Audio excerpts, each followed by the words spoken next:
Hi YouTube, this is Focus Spender, and today I'm going to talk to you about where I am on the Dave Ramsey Total Money Makeover system. So if you've been following me, you know that I have been doing this program from about June of 2008 when my sister gave me the book. The first baby step is to save $1,000 in an emergency fund.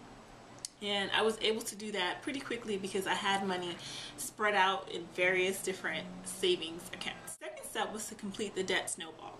So at that time I had about $65,000 to $70,000 in student loan debt.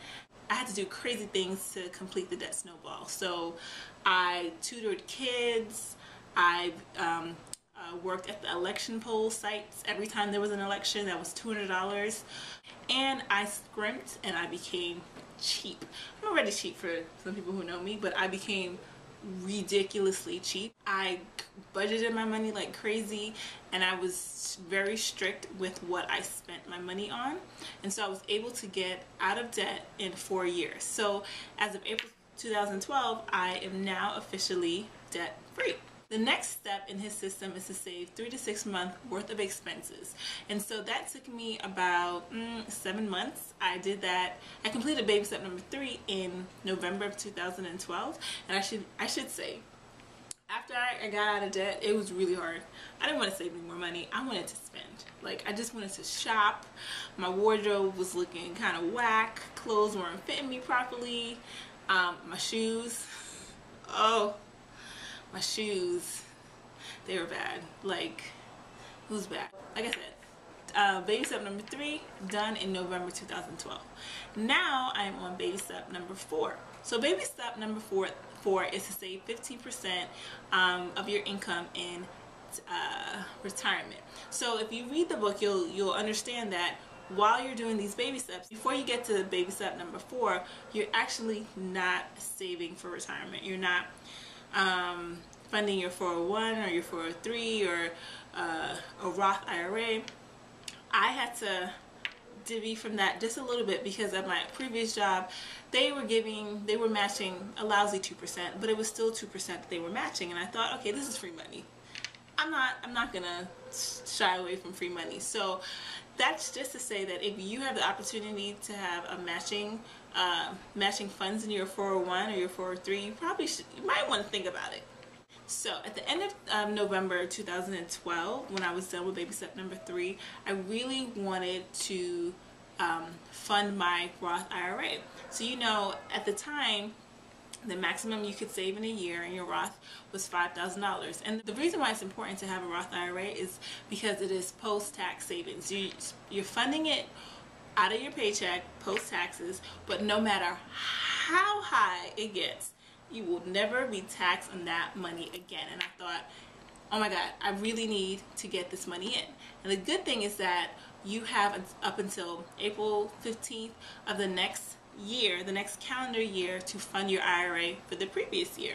So I thought, okay, it's November. I have until April 15th to fund this IRA. And I took that whole time, and I funded my IRA for 2012. And now we're on 2013, and I have a new IRA to fund. And I'm like, good Lord, this is a lot of money. So 2013's maximum is $5,500. So what I did, or what I'm doing, is I took all of my money, that's a lie, I took 75 to 80% of my tax refund and I put it into 2013, into my 2013 IRA account. So over the next few months, I'm gonna pull out all my extra money and stick it into that IRA and get to my $5,500. The next thing to continue on my 5%, the next thing to continue on my 15% worth of tax savings will be to enroll in my company's 403B program, and we do have a pension program, which is amazing. So I'm gonna figure out what the difference is. The way Dave Ramsey and Susie Orman explains it is that when you're saving your 15%, you want to start with your post-tax savings first, and then whatever is remaining that you need to save, you want to do it in pre-tax saving. So that means I'm gonna look at my salary. I'm going to multiply it by 15%, Then I'm going to subtract $5,500 because that $5,500 will be in my Roth IRA. And then whatever that dollar amount is left, I'm going to divide that by my salary and figure out what percent still needs to go into pre-tax savings. And then I'll be done. Just to give you a little heads up on the other baby steps, because I don't know when I'll get to it. Baby step number 5 is to save for your children's college fund. I ain't got no kids, so I'm good. Baby step number 6 is to pay off your home early. I have a co-op through HUD. It's paid. So for me, it's going to be saving to buy like a condo or a co-op that I can sell on the open market, because my apartment cannot be sold on the open market. So how much I can make, how much profit I can turn is extremely limited at this point.